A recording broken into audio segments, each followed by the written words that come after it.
नमस्कार, मैं हूं अमित कुमार और आप देख रहे हैं न्यूज़ पिकल। हम लोग आज बात करेंगे दिल्ली की और दिल्ली के राजनीति की। दिल्ली के चुनाव में लगातार यमुना मुद्दा बना रहा, चाहे आम आदमी पार्टी के अरविंद केजरीवाल हों या भारतीय जनता पार्टी, इवन प्रधानमंत्री खुद भी। सब लोगों ने यमुना के गंदा की चर्चा की और यमुना की गंदगी की भी चर्चा हुई और ये भी सब लोगों ने वादा किया कि यमुना साफ कर देंगे। 5 साल पहले भी अरविंद केजरीवाल ने ये वादा किया था कि अगर अगली बार जब चुनाव आएगा और मैं अगर यमुना साफ नहीं करूंगा तो आप दिल्ली वाले लोग मुझे वोट मत देना। लेकिन जब चुनाव आया तो बहानेबाजी शुरू कि 2 साल कोरोना था, इतने दिन मैं सरकार में मैं जेल में रहा, मेरे लोगों को डिस्टर्ब किया गया, इस बार आऊँगा तो यमुना साफ कर दूँगा। इसके साथ साथ एक और बात हुई, चुनाव के बीच में अरविंद केजरीवाल बोलने लगे कि हरियाणा सरकार यमुना के पानी में जहर मिला दी है और सारे दिल्ली वासियों को मारना चाहती है। तो कई आरोप लगे, कई राजनीति हुई, लेकिन फाइनली जनता ने अपना जनादेश दे दिया है। पिछले 10 साल से तो लगातार अरविंद केजरीवाल बहुत भारी मैंडेट के साथ दिल्ली की सरकार में बैठे हुए थे और उससे पहले भी 49 दिन की उनकी सरकार थी। मतलब लगभग 12 साल शीला दीक्षित को दिल्ली से मुख्यमंत्री से कांग्रेस और शीला दीक्षित को गए 12 साल हो गए हैं। और लेकिन यमुना की सफाई की बात और कई वर्ष पहले से चल रही है। इनफैक्ट 1978 के आसपास से यमुना की गंदगी की बात शुरू हो गई थी और 1993 में first time Yamuna action plan भी बन गया था। तो 1998 से सीरियसली वाला लगातार यमुना की सफाई की बात, सरकारें आ रही हैं जा रही हैं, लेकिन यमुना जस का तस मैली पड़ी है। और आपको पता जानकर हैरानी होगी कि दिल्ली में जो टोटल वाटर का जो रिक्वायरमेंट है, दिल्ली वासियों को जो पानी चाहिए पीने के लिए, उसका करीब 45% के आसपास पानी जो है यमुना से ही मिलता है। दिल्ली में ग्राउंड वाटर हर साल कम होता जा रहा है, मतलब उसकी जो ग्राउंड वाटर का जो लेवल है वो हमेशा डाउन लगातार हो रहा है। तो दिल्ली अपने ग्राउंड वाटर से अपनी जो उसकी ज़रूरत है उसको कभी पूरा नहीं कर सकती है। तो दिल्ली में जो ज़रूरत है 129 करोड़ गैलन पानी की रोज़ ज़रूरत होती है दिल्ली को। और इसका जो एक बहुत छोटा हिस्सा जो ग्राउंड वाटर से बोलते हैं, दिल्ली के ग्राउंड वाटर से जो मिलता है, जो नेचुरल तालाब हैं या इस तरह के कुछ वाटर बॉडीज़ हैं, उनसे जो मिलता है मात्र 9 करोड़ गैलन मिलता है, जबकि यहाँ रिक्वायरमेंट 129 करोड़ गैलन का है। तो बाकी पानी कहाँ से आता है? तो कुछ पानी हरियाणा से आता है थ्रू यमुना, यानी यमुना का यूज हुआ। तो यमुना से 38.9 करोड़ गैलन पानी जो है हरियाणा के थ्रू आता है। बाकी आता है उत्तर प्रदेश से, गंगा वाटर का सप्लाई होता है, वो आता है 25.3 करोड़ गैलन। और जो कुछ हिस्सा बच गया वो भाखड़ा नांगल पंजाब से आता है 22.1 करोड़ गैलन।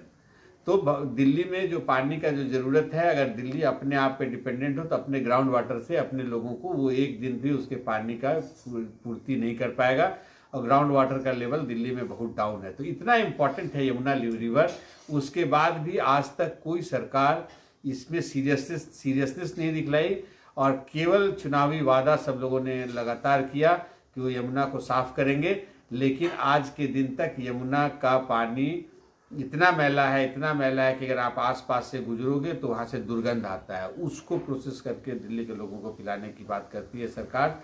लेकिन दिल्ली और प्रधानमंत्री ने तो चुनाव प्रचार के दरमियान ये भी बताया था कि यमुना को दिल्ली की पहचान बनाएंगे। तो अब जब चुनाव परिणाम आ गया है, भारतीय जनता पार्टी की सरकार बन गई है और सोमवार से ही यमुना की सफाई का काम शुरू हो गया है। हालांकि अभी दिल्ली में मुख्यमंत्री का घोषणा नहीं हुआ है कि अगला मुख्यमंत्री कौन होगा। कल यानी 19 तारीख को बुधवार को यहाँ मीटिंग होगी एमएलएज की, उसमें फॉर्मल मुख्यमंत्री का नाम चुना जाएगा और उसका अनाउंसमेंट होगा और 20 तारीख को रामलीला मैदान में नए मुख्यमंत्री शपथ लेंगे। लेकिन उससे पहले lieutenant governor, chief secretary Delhi के साथ मीटिंग करके यमुना में सफाई का काम शुरू हो गया है। और जो भारतीय जनता पार्टी की जो सरकार है, क्योंकि केंद्रीय सरकार भी भारतीय जनता पार्टी की है, दिल्ली में लेफ्टिनेंट गवर्नर हैं और जो आने वाला सरकार भी भारतीय जनता पार्टी का होगा, तो वो दावा कर रहे हैं कि अगले 3 साल में यमुना को सफाई कर दिया जाएगा। और ये इस बार उनका ऐसा दावा है कि 100% यमुना साफ मिलेगा। मतलब हमको सबको पता है कि लंदन का टेम्स नदी भी ऐसा ही गंदा होता था, लेकिन वहाँ राजनीतिक इच्छा शक्ति इतनी मजबूत थी और लोगों का सहयोग मिला, तो टेम्स नदी का पानी जैसा नेचुरल जो हजारों वर्ष पहले होता था, आज उसी स्थिति में टेम्स नदी आ गया। तो इसका ये मतलब है कि अगर राजनीतिक इच्छा शक्ति होगी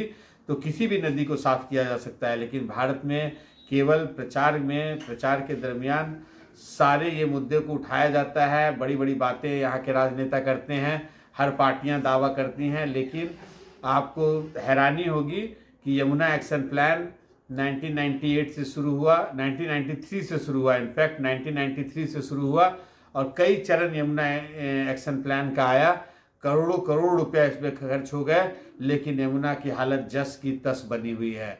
आपको यह भी आश्चर्य होगा कि इवन अरविंद केजरीवाल की जो सरकार बनी थी, आम आदमी पार्टी, उसने भी 700 करोड़ रुपया यमुना को साफ करने के नाम पर खर्च किया, लेकिन वो पैसा कहाँ खर्च हुआ, उसका रिजल्ट क्या हुआ, कोई पूछने वाला नहीं है। तो अब अगली सरकार जो दावा कर रही है, कहीं ऐसा ना हो कि फिर दिल्ली की जनता बेवकूफ़ बन जाए, तो उनका कितना सीरियसनेस होगा ये तो आने वाले समय में पता चलेगा। क्योंकि आज तक जो देखा गया है, यमुना नदी राजनेताओं का अपना खुद का खजाना भरने का एक साधन है। अगर हम पैसे वाली बात करें तो 1993 से यमुना एक्शन प्लान शुरू हुआ, उसका दूसरा चरण 2004 में लॉन्च हुआ, फिर 2008 में लॉन्च हुआ और हर समय एक बड़ा हिस्सा पैसा एलोकेट हुआ यमुना को साफ करने के लिए। फर्स्ट टाइम 682 करोड़ रुपीज साफ करने के लिए एलोकेट हुआ, वो जापान की मदद से, इंडिया जापान दोनों कंट्री की मदद से उसको साफ किया जाना था 1993 में। फिर उसके बाद अगला किस्त आया 1514 करोड़ का, वो भी यमुना में बह गया, यमुना की कोई सफाई नहीं हुई। फिर आया 1656 करोड़, तीसरा किस्त आया। फिर केंद्र सरकार एक बार 1000 करोड़ रुपया फिर से दी थी सफाई के लिए, फिर 200 करोड़ रुपया दिया गया केंद्र सरकार की तरफ से सफाई के लिए और 700 करोड़ रुपया अरविंद केजरीवाल खर्च कर चुके हैं। तो कुल इतना रुपया यमुना में खर्च कर दिया गया है यमुना साफ के नाम पर, और आज तक उसका जितना भी एसटीपी बना है, एसटीपी काम नहीं करता है, ज्यों का त्यों। अच्छा, आपको आश्चर्य होगा कि नगर निगम का या जो दिल्ली में जो टोटल जो गंदगी आती है, रोज 3500 मिलियन लीटर जो है गंदगी जो है सीधा यमुना में चली आती है। 92 ड्रेन्स हैं, सब ड्रेन्स को अगर जोड़ेंगे तो इसमें 62 ड्रेन तो ऐसा है जिस पर आज तक अभी एसटीपी भी नहीं बना।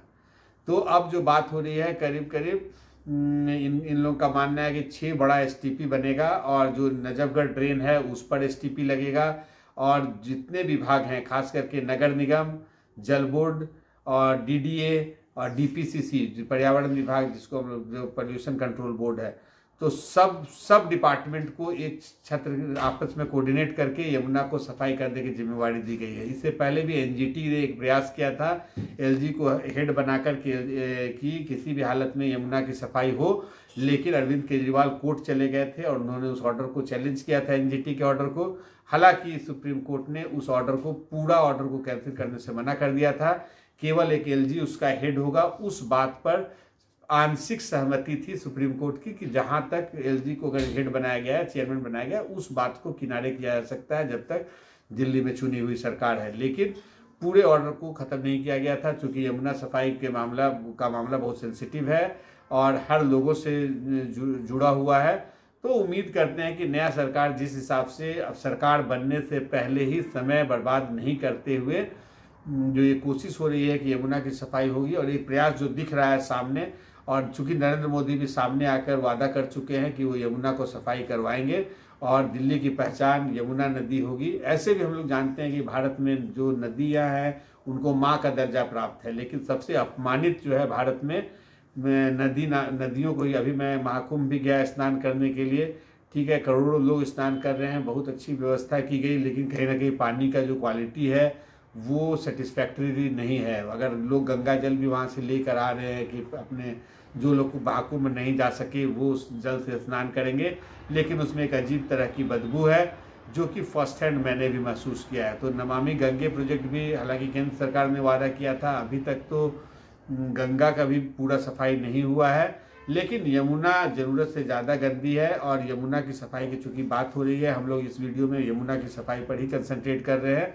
और ये दिल्ली में चुनावी मुद्दा था। और आपको ध्यान होगा कि चुनाव के बीच में 27 जनवरी को अरविंद केजरीवाल ने हरियाणा सरकार पर आरोप लगाया था कि नदी में जहर मिला दिया गया है, जो कि बाद में उनका खुद ये जो साफ़ करने के लिए जो जल बोर्ड है, जल बोर्ड के जो हेड हैं, उन्होंने साफ साफ बताया था कि नहीं, ऐसी कोई बात नहीं है, जहर नहीं मिलाया गया है। हाँ, अमोनिया की मात्रा ज़्यादा होती है, वो लगातार से ये इशू है, ये केवल चुनाव को देखते हुए नहीं किया गया है। बाद में प्रधानमंत्री ने भी दावा किया था कि वो भी दिल्ली के निवासी हैं, उनके सभी मंत्रिमंडल भी में सभी सदस्य भी दिल्ली के निवासी हैं। देश के सुप्रीम कोर्ट के जजेज और बाकी जजेज जो है दिल्ली में ही रहते हैं, सब एक ही पानी पीते हैं, वो भी यमुना की पानी पी रहे हैं और प्रधानमंत्री भी यमुना की पानी पी रहे हैं। और कहीं ना कहीं ये माना जा रहा है कि अरविंद केजरीवाल का ये बयान फिर केवल एजेंडा के तहत बोला गया बयान था, जो कि रिजल्ट में, जो दिल्ली का जो रिजल्ट आया उसमें वो साफ साफ देखा जा सकता है कि आम आदमी पार्टी को मात्र 22 सीट आई और वो अब विपक्ष में चली गई है, और अरविंद केजरीवाल खुद भी चुनाव हार चुके हैं और 48 सीट लाकर बीजेपी सरकार बनाने वाली है।